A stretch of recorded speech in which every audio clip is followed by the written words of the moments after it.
Bogumil, thank you All so right. much for joining me today on the What is a Good Life podcast. Having spoken with you on a few occasions now, I'm really intrigued to see where this goes today. Well, I told you that I was really looking forward to it. You send me a question or two, so I have no idea where we will take this conversation, but I'm super excited. I want to say thank you to Matt Ziegler, who put us in touch at some point, and Matt is a wonderful human being, and I appreciate having people like you and Matt in my life. So, as you are aware, Bogumil, we jump straight in with the question: is there a question you're exploring as you move through life? So I love that question, and I have to be honest with you that there have been many questions, and I think it will continue to be the case. But I was thinking about an overarching question. I really peel all the layers. And I think the question for me is, how can I help? Any situation, any interaction I go into, I'm wondering, how can I help? And I'm not just thinking about the work with clients, but in general, you show up somewhere. And if you can go in with an attitude, what is it that I could do to leave somebody better than I found them? I think it's a wonderful place to be. And you would think, oh, it's all, altruistic and all that. And I think kindness is a wonderful way to go about life. But I think there is this idea of providing value to other people. And I was listening to a wonderful interview with the Whole Foods founder, John Mackey, with David Senra on his Founders podcast. And he was talking about capitalism. And a lot of us have mixed feelings about how the system works. But he said, if you go in and you ask yourself, how do I add value? It's such a better place than going in expecting what is it that I can get out of it. And we'll talk more about it, but in my mind, the work that I do is all about building relationships rather than seeing things as a transaction. Even with the guests that I have on the show or the audience that writes to me, I'm trying to build a relationship or create a setting, an environment for a relationship to flourish. And it's a place of, more giving than trying to figure out what is it that I can get out of it. I'll pause here, but that's what came to mind when you asked the question. And from how you sense that question presently, when did that start to formulate or become something that you could kind of ground or kind of sense was playing it? I think it's always been there, but I think I've been very fortunate to be able to create more space and opportunity and time and attention for it. And I think, early on in my career, maybe in other people's career, you're trying to figure out the basics. How do I pay the bills? How do I pay the rent? And I think other things take a lot more space. Instead of trying to figure out, listen, there are clients at the firm where I worked at the time, to wonder for a minute, what is it that I can do to help them? And I think those questions we can start to ask when we're a bit more comfortable about our immediate circumstances. And it's a bigger fight that I'm sure we'll talk more about, but I feel like for a period of our life, or at least mine, it feels like everything is about the money. And then you realize that nothing is about the money, or it's really not about the money. And, it will turn into an essay, maybe a book at some point. I've been sharing this idea with a few people, how at this point of my career, a lot of the things that I do, it's really not about the money. Showing up for the podcasts, answering countless emails from the listeners, even showing up for the client and doing things, a lot of the time that I spend with them, it's not really, billed or invoiced. I just feel like I can help, so I'll be there. And obviously it's within a business structure, so I do get paid and I can pay the bills. But I think being in a place where you can help instead of trying to figure out how can I be paid for it. I grew up with two doctors in the house, and my parents, and this was a different era. I grew up in Cold War Poland, so becoming a doctor didn't mean that you will get a good pay. Actually, they were paid worse than a lot of other jobs you can think of because of the system, how it was set up. So they definitely went into that profession because they loved the idea of being able to help. And I grew up around this. And there were moments when we were driving on the road and there was an accident, and my dad would just jump out of the car, pull over, leave me in the car, and walk to the accident to see if he can help before the ambulance arrives. And I thought in those moments that, I think I looked at those moments later on as an adult and I tried to analyze and understand what was happening. But he wasn't going in thinking, I'll be able to invoice for this. This is how much I'm going to make. No, he had the ability to help. He knew how he could help. And sometimes in those minutes before the ambulance arrives, you could do a few things that could maybe speed up or maybe help somebody.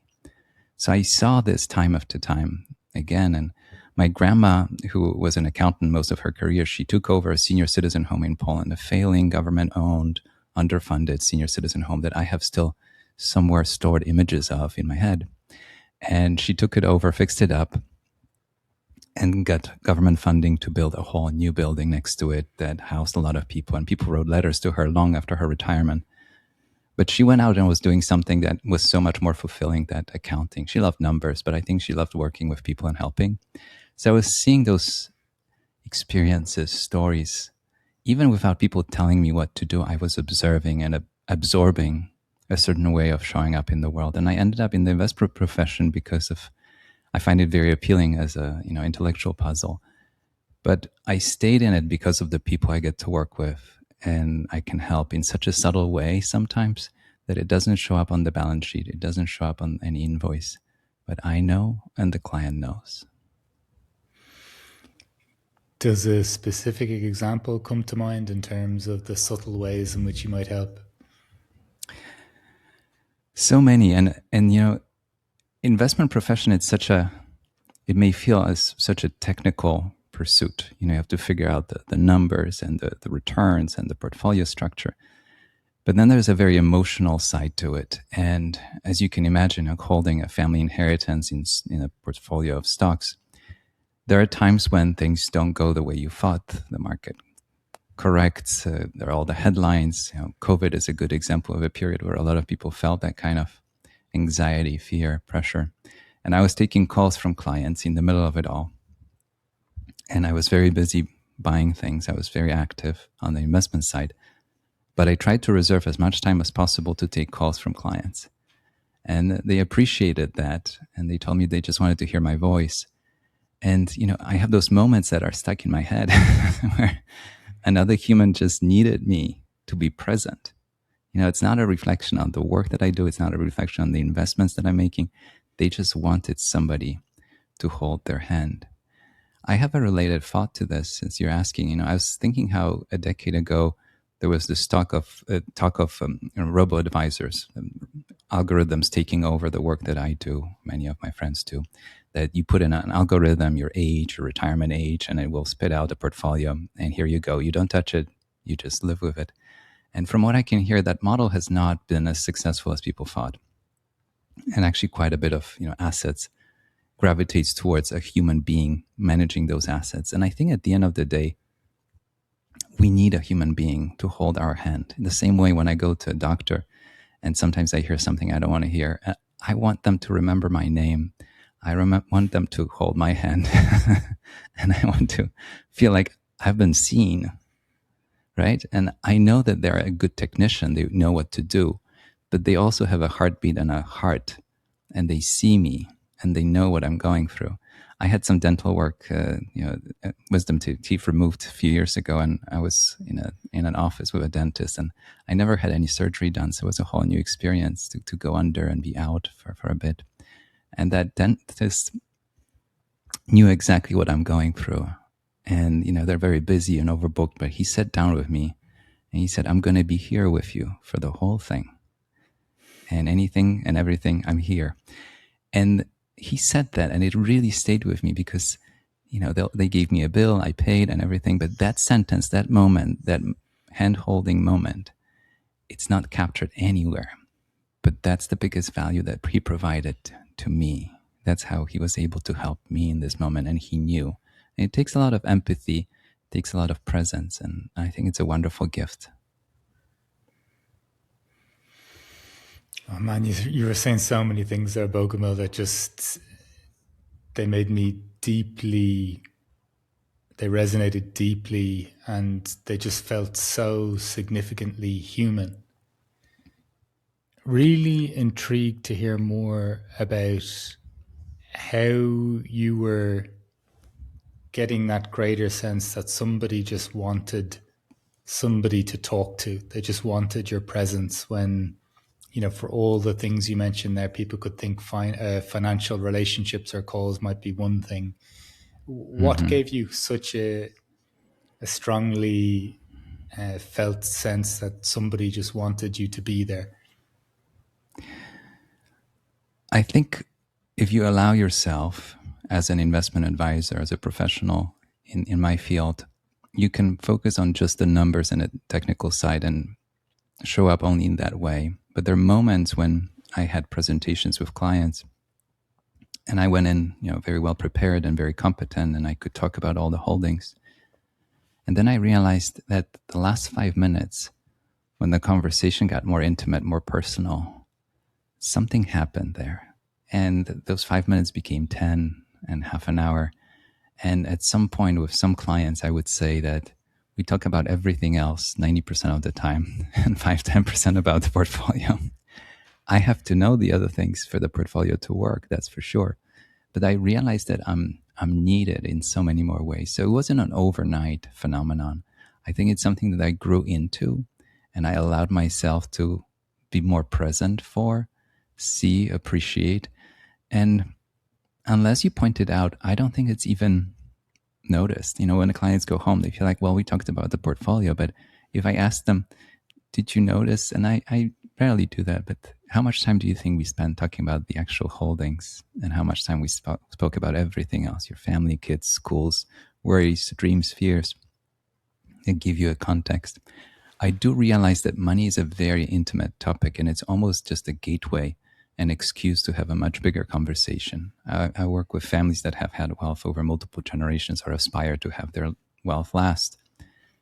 And sometimes the topics and the conversations I have with them, I might be the only one at this point in time that they can have this kind of a conversation with. Open, no judgment, safe space.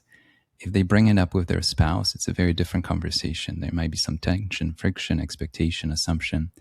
If they bring it up with their parents, it's a whole different dynamic. And so I might be the only one where they can just talk about it and just share it. And let's see where we're going. What seems to be the issue? How can we guide it, help it? So it's a fascinating place to be.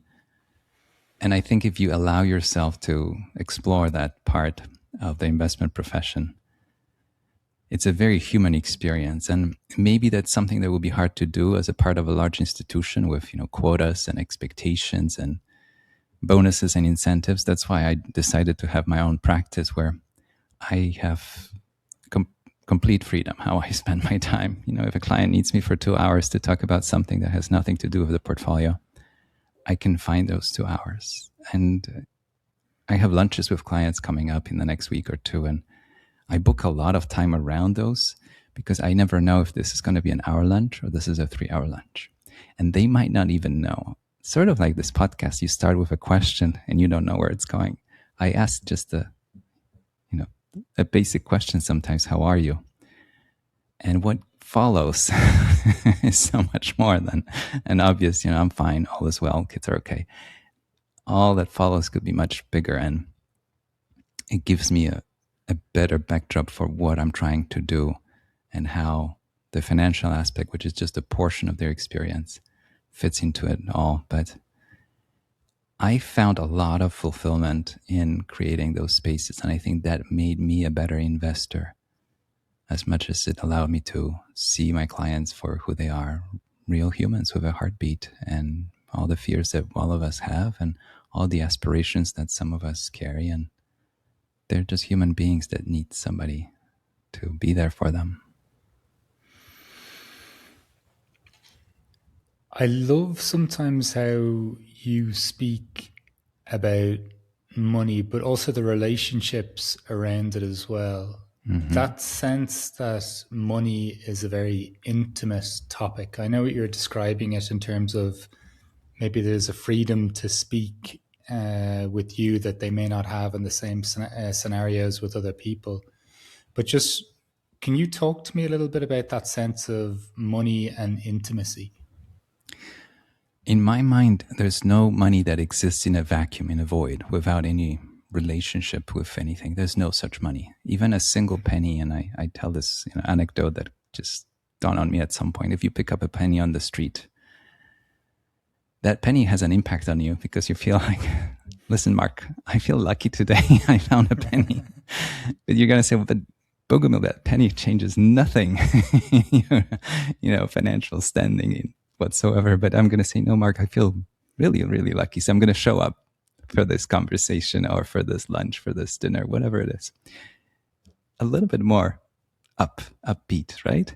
So if a penny can have such an impact on us, imagine what $1 million, a $10 million, $100 million inheritance can do to us. It's a tidal wave. It creates a huge ripple effect through all the relationships in your life, both between you and the one that is giving you the money, and you and everyone else that starts to see you in a different way. I'll share an anecdote that's maybe a little silly, but I think it will add some color to it. I was watching a TV show where the game was all about having a box with $1 million and not showing to the other participants that you have $1 million. And I thought it was such an incredible exercise in human psychology when it comes to our interaction with money. These were average people with average jobs, and all that happened to them is that somebody brought a box full of dollar bills into their hotel room, and they were showing up to dinner and all the other activities with the other participants, and they couldn't show in any way that they have that box. Time after time, and the box moved between rooms and between participants. You could tell immediately who the player is with $1 million in a box.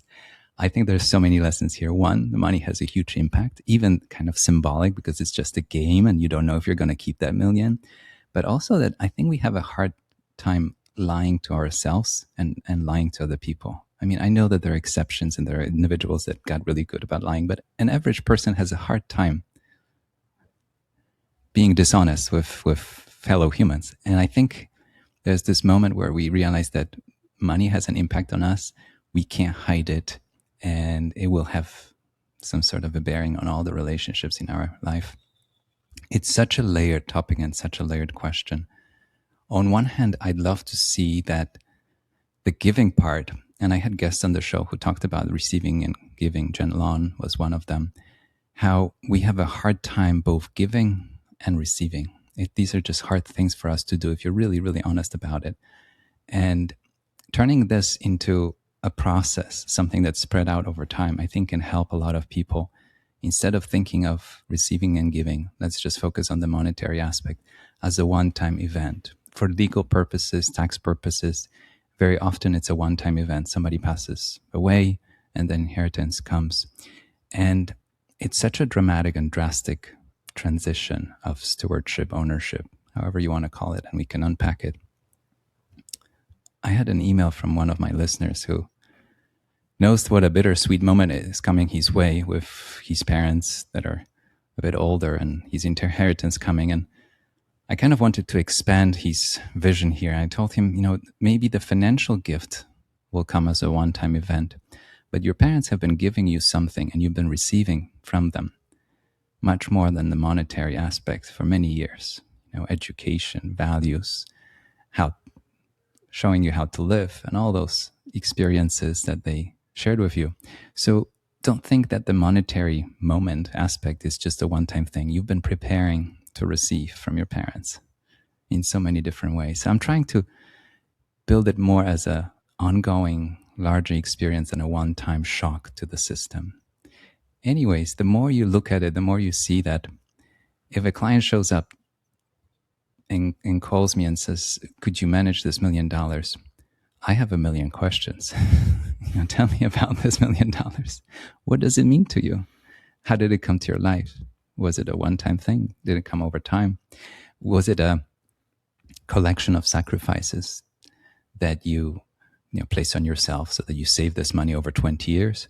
Or was it a one-time event, an inheritance from an uncle that you met only once? Very different context, right?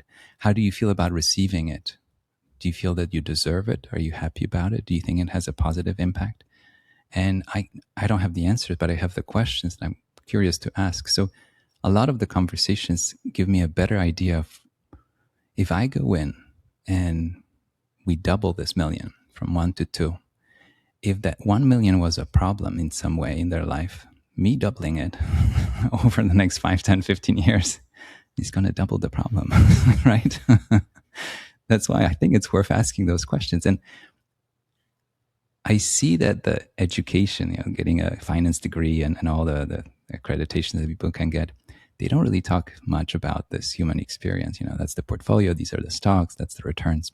But asking those, even a handful of questions up front, can set you up on a whole different journey with the client, because it is a journey that the client joins you on.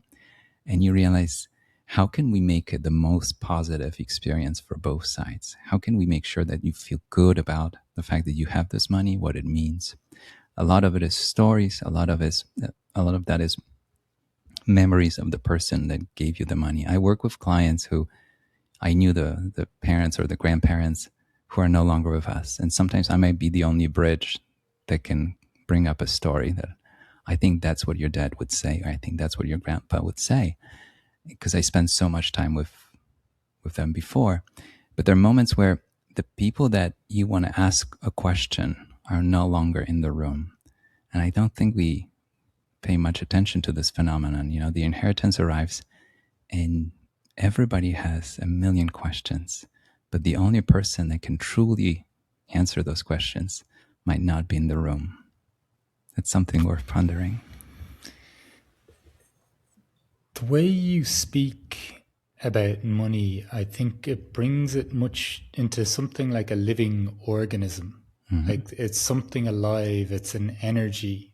And even how you describe that there, it just feels like there's so much movement and ripples around what can sometimes seem a little dead or transactional. But as you say, even with that example of that anecdote from that show, like a considerable sum of money in someone's possession, it shifts things quite considerably. Like, just how do you seek to bring people into somewhat of a healthy relationship with money, or what thoughts would that even trigger? So I'm not a psychologist. It's one of the things that I wish I studied more. I'm fascinated with the phenomenon. I think being present and aware allows me to see things. And obviously, if it's a real hurdle, I did introduce some of the people I've worked with to specialists that have real competence in the field. And if it's a real hurdle, then of course you probably have to talk to somebody over a long period and come to grips with the experience here.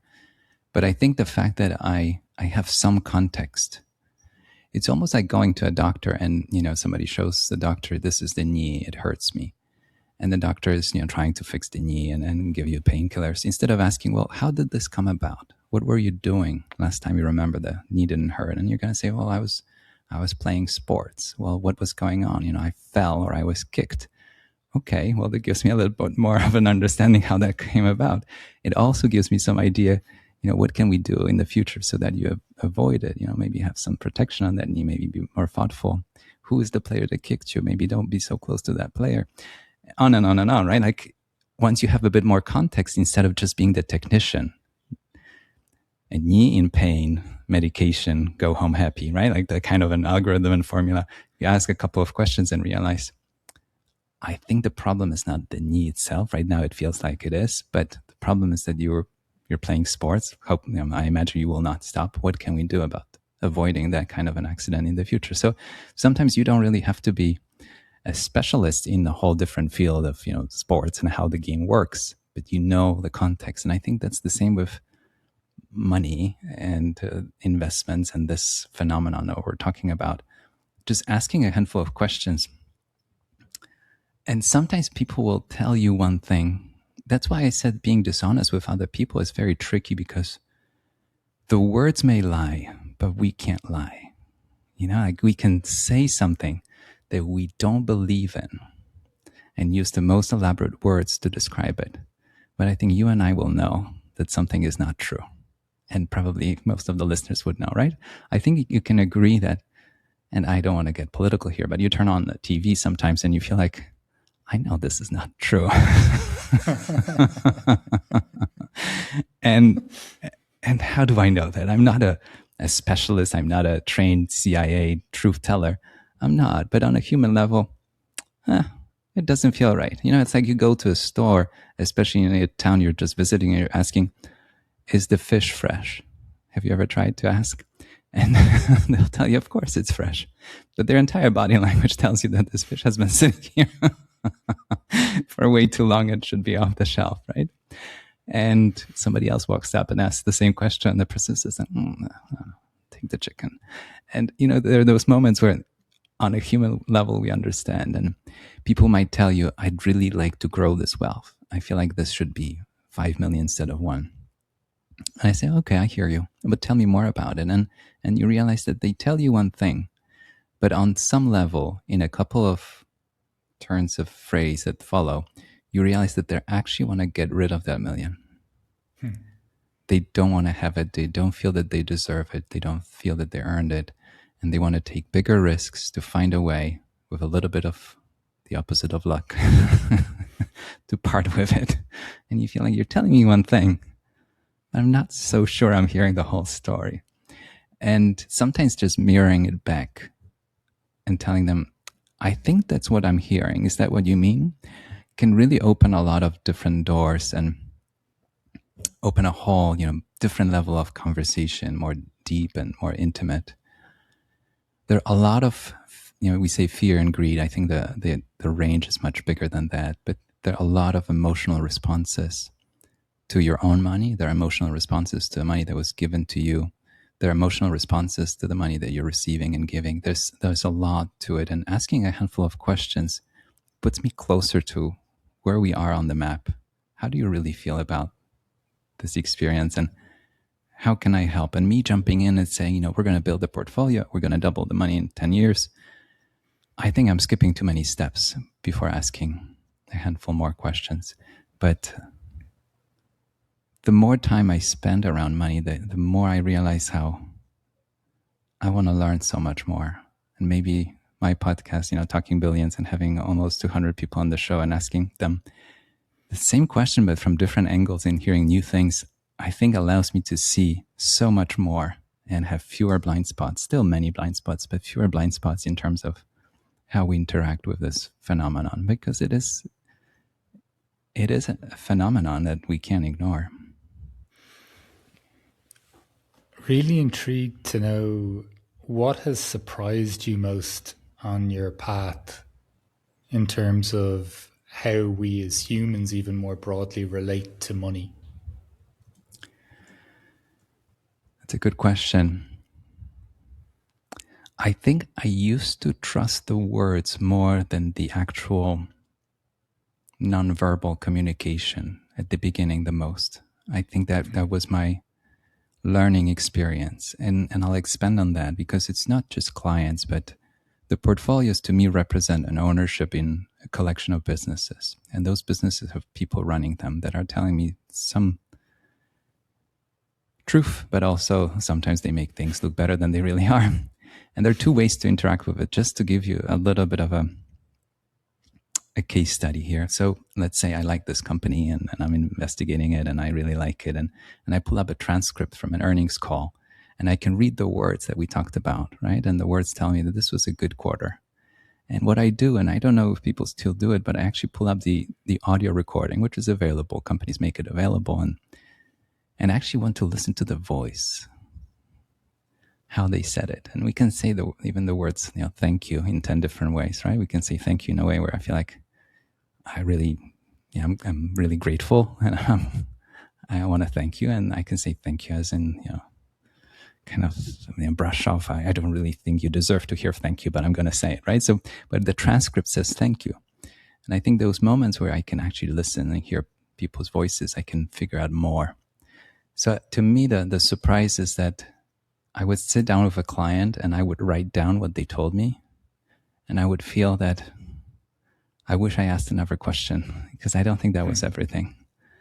And I think I grew more comfortable. And obviously, doing it for 20 some years, you feel like you can take a bit more risks asking some questions or even repeating something to them, just to see if the words tell you the whole truth.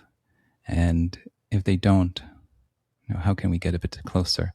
And sometimes it's a very sensitive topic, something about a father, grandfather, grandmother being unkind for many years and then leaving you something at some point, right? And you have a very deep memory of this is not an individual I'd like to receive something from, right? And then at some point, they grow, they change, they embrace a different part of themselves, and they do want to give you something.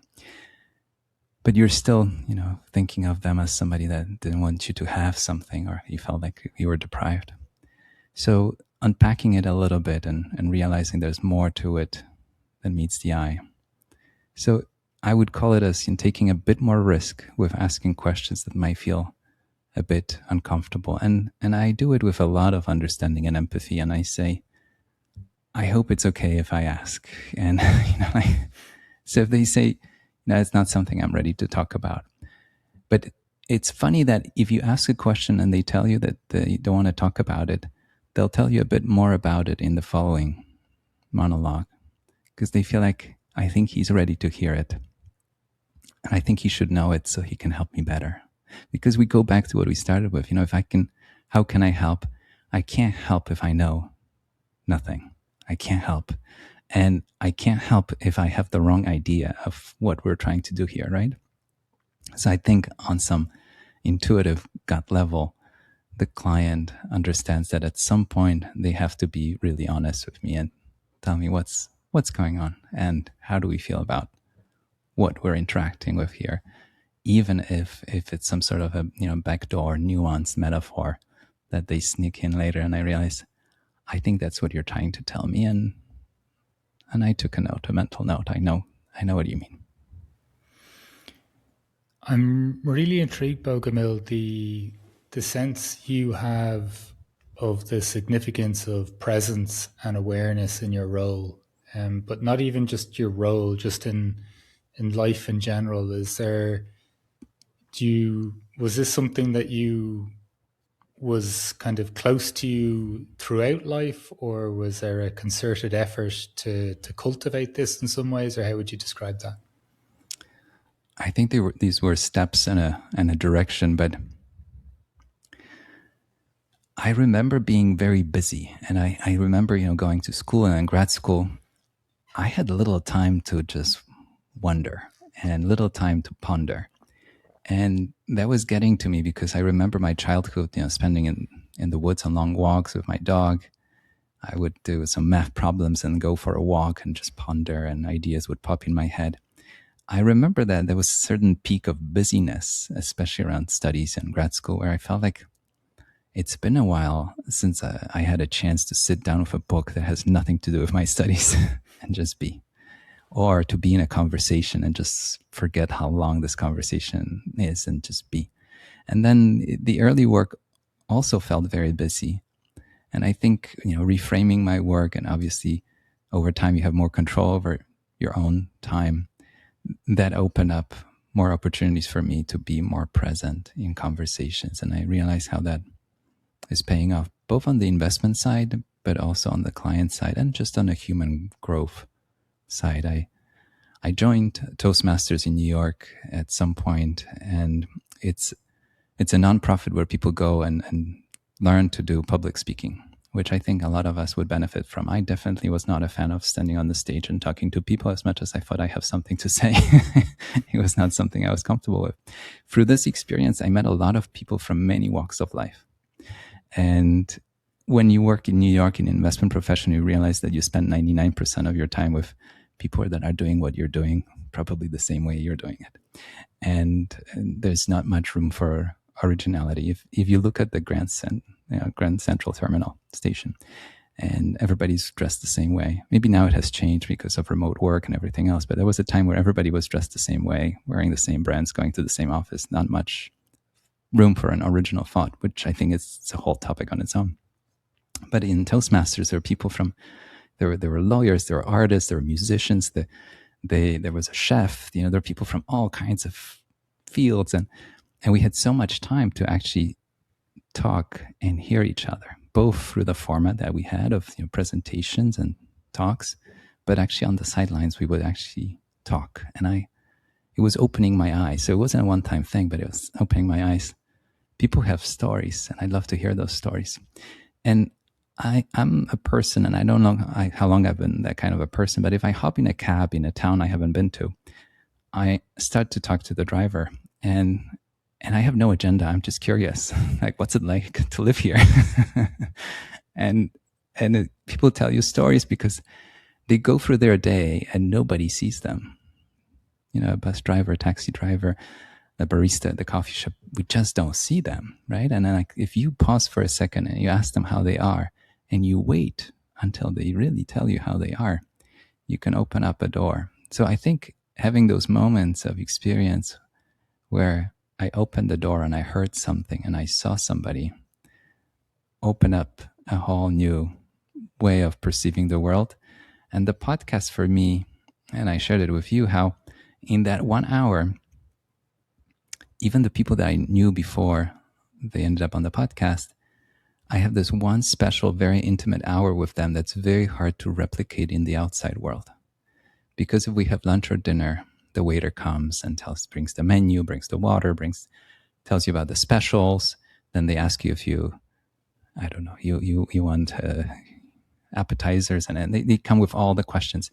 Your train of thought gets interrupted all the time. And to have 1 hour where you and I, even this hour that we're having today, nobody's interrupting us. It's kind of a sacred space for 60 minutes, right? Isn't it incredible how few moments like this we can have with people that are even close in our life? Where my wife and I had lunch yesterday. We went to a restaurant we like. And I realized it's all in 5 to 7 minutes increments. So everything I have to say, because the waiter comes up, or somebody's moving a chair, and somebody drops something, it's an interruption.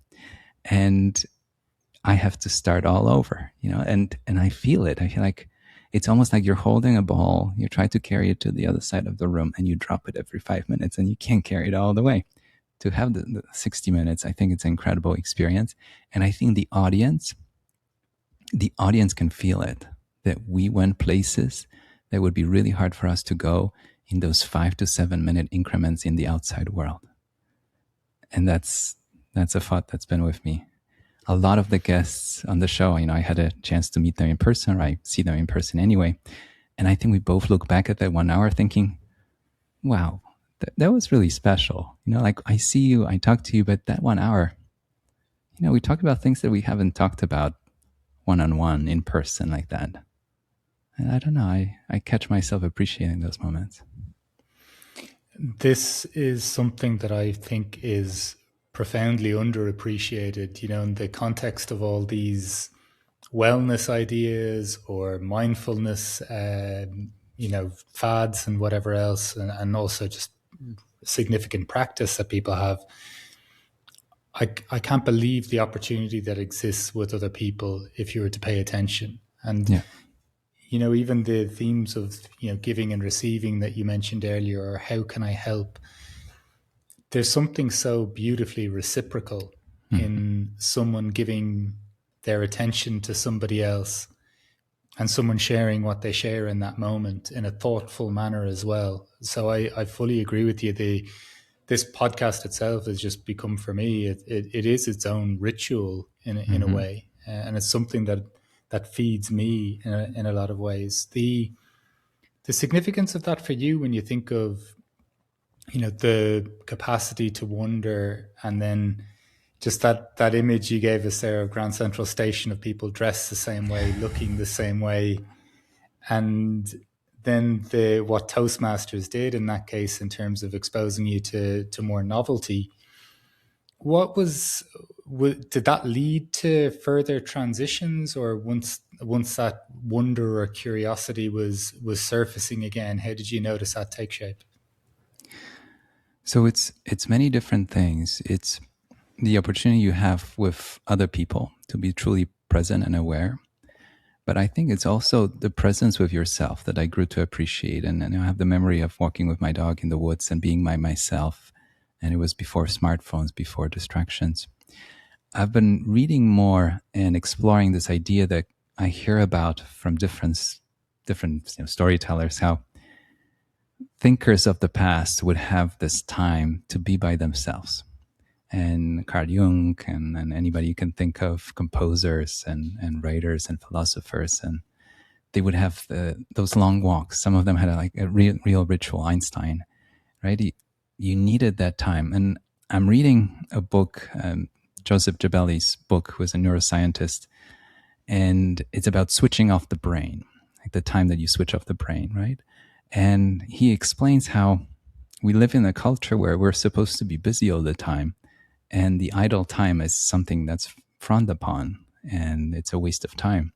But he talks about those studies that our brain, when it's busy with all the tasks we have to do, it kind of dims. Like imagine a light in a room, it kind of dims because it's busy processing things. And when you remove the tasks and you let the brain wander, it lights up like a bright room. And that image really stayed with me because I know exactly what he's talking about, but until he explained it from a neuroscientific perspective, I felt it, but I couldn't grasp it. And I remember, working in New York, and I would run into an obstacle and I couldn't find a solution. And I would do what I used to do when I studied. And I would leave the office and go to the park, Central Park, which was a few blocks away from the office. And it was whatever the weather was. I would just go for a walk around the pond and look at the turtles. There are turtles there in the summer, especially. And I would come back and people would say, "Where did you go?" Like, what's this about? And I said, no, I just needed to disconnect for a moment. It's almost like you're letting your brain breathe, right? You can't force more because the light gets dimmer and dimmer and the brain needs to breathe. So these are the moments of like being alone for a second and letting your brain wander. In that book, he actually explains that the thinking part, the analytical part, has a chance to grow. The fear, anxiety part of our brain has a chance to shrink in those moments. And the part that collects memories and allows us to remember expands and grow. Now, overwhelming our brain with tasks and duties and getting poked by news and all the stimuli and even the office door slamming, opening, closing, people walking past you, all of that takes a toll. So your anxiety expands, your memory capacities shrink, and your ability to actually hold thoughts and analyze things shrinks. So it's such an intuitive thing, but we don't do it. We feel bad about it, and we go for a walk. It doesn't happen much anymore because I have nobody to judge my walking patterns anymore. But but there's a beauty in it. And I had guests on the show, and I asked him one way or the other, and he said, somebody told me, who was it? I'm forgetting who told me. I think it was John Safaric, who wrote The Wealthy Gardener. He told me, I can go for a walk in the middle of the day and not feel guilty about it. And I was wondering, go for a walk in the middle of the day, but you added, and don't feel guilty about it, right? It's like that moment when you realize he's telling me something much more profound, that somehow we grow up feeling guilty about being idle, about being just with our thoughts for a second, instead of just performing and being productive. Anyways, that's where my mind went when you talked about wondering, not just being present with a person, but being present with yourself. And if you have to say that, don't feel guilty about it. Why would you? Give yourself a break. Yeah, I'm coming to see that there's so many ways in this life that it almost puts us at odds with what feels healthy for a human being, or just what's almost necessary for our flourishing. I even noticed, I've mentioned to you before, I think that I don't carry a phone around with me, but even my use of my laptop recently, I had a delightful kind of 24 hours without any technology at the weekend there. And I really do feel my brain is reorganizing itself, or I can feel that there's like some regeneration going on. I think just the ideas that you're talking about there and our sense of the need we have for space, it feels so fundamental to our thriving, or our curiosity, or our imagination for dealing with problems, and we don't give it to ourselves. There was something you mentioned earlier, the moment when you said that, it went from being all about the money, and I'm not suggesting it was just one specific moment, to then it being nothing at all about the money, essentially. Yes. Just curious about that shift in your life, and kind of if you wouldn't mind kind of elaborating on it. I like to start with the second half, but I think it's not fair. And somebody pointed out to me that when you start saying it's not about the money, you forget that for a period of time, for most of us, it might feel like it's all about the money, paying tuition or rent or phone bill.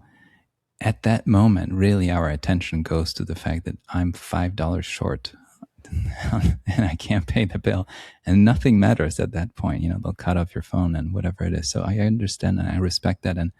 And as anybody else, I had moments where I was counting the euros or the dollars or whatever it was at the time. And at some point, if you're successful in your own terms, on your own journey, there is a moment, hopefully for most of us, where we don't have to think about the next bill. And I definitely operate in a much better way. There's this argument that some of us operate better under a lot of pressure and tension, and we hear those stories of founders living out of a car and starting a business. I don't think it's an environment that I would flourish. So I'm not a judge of, maybe that's an environment that other people flourish in, although I truly doubt it. I think they truly started to flourish the moment they felt a little bit more comfortable and they could lean into it and take other risks. Anyways, at a certain point of my career, I started to see that both in the businesses I invest in, I'm looking at founders that are growing those businesses way beyond any monetary incentive. They might be worth $1 billion, and they wake up at 5 a.m., they show up and run the firm and make it bigger and better, not for the second billion. If you think that's why they come, you got it all wrong. They just pursue certain excellence, certain qualities, there's something they find fascinating about what they offer. And a business by itself, it's almost a miracle. It's a combination of people, talents, resources that produces a service or a good that people want.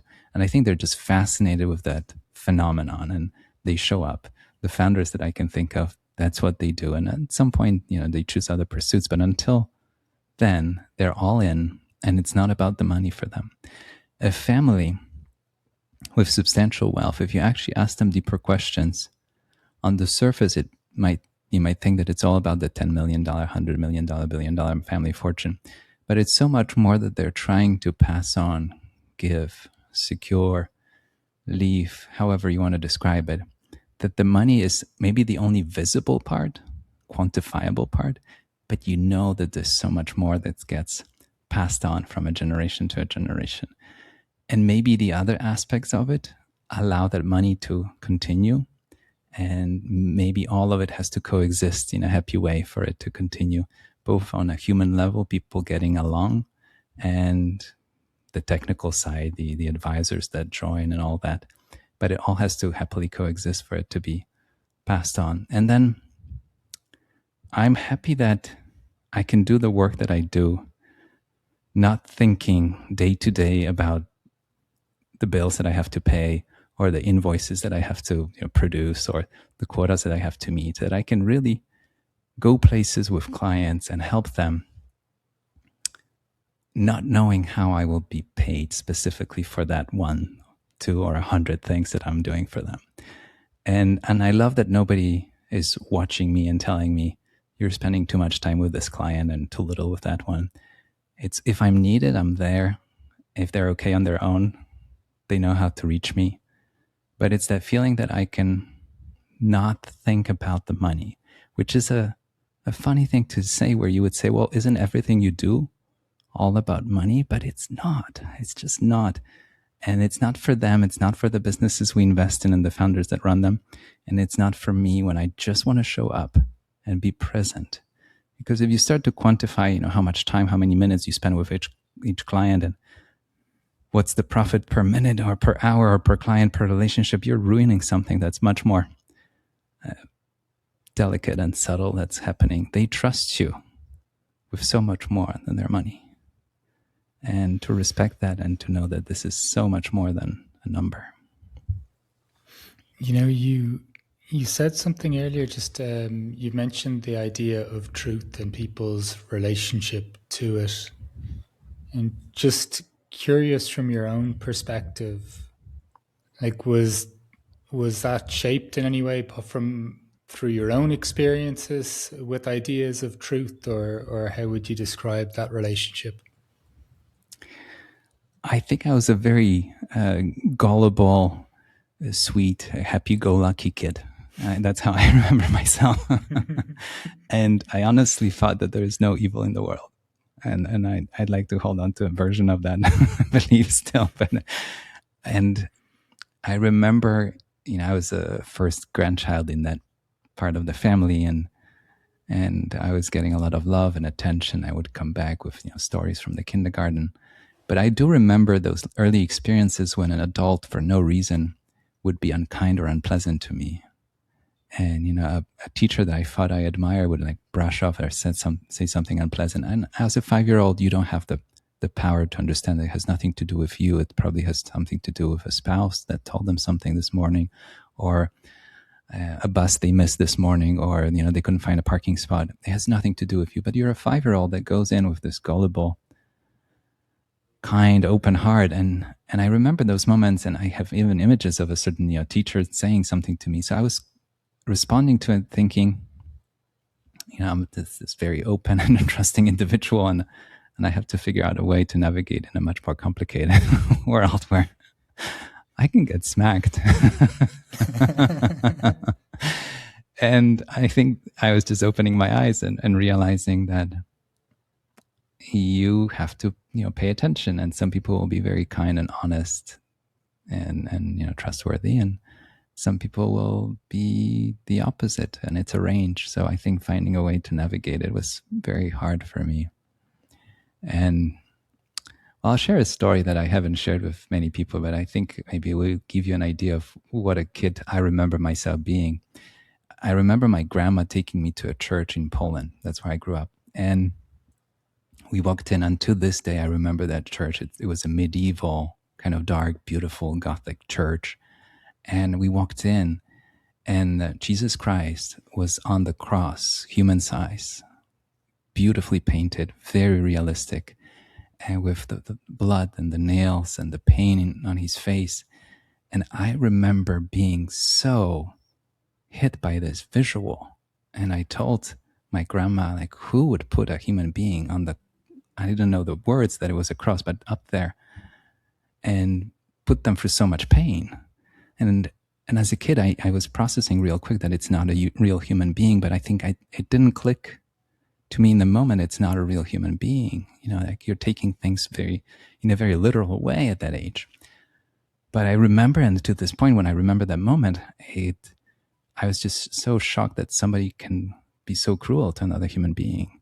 I couldn't process it. And, she talked me through it, that it's a sculpture. But wait, it's a sculpture of something that actually happened, right? So that's as real as anything. Why did that happen? And why do we put it up on a wall and look at it?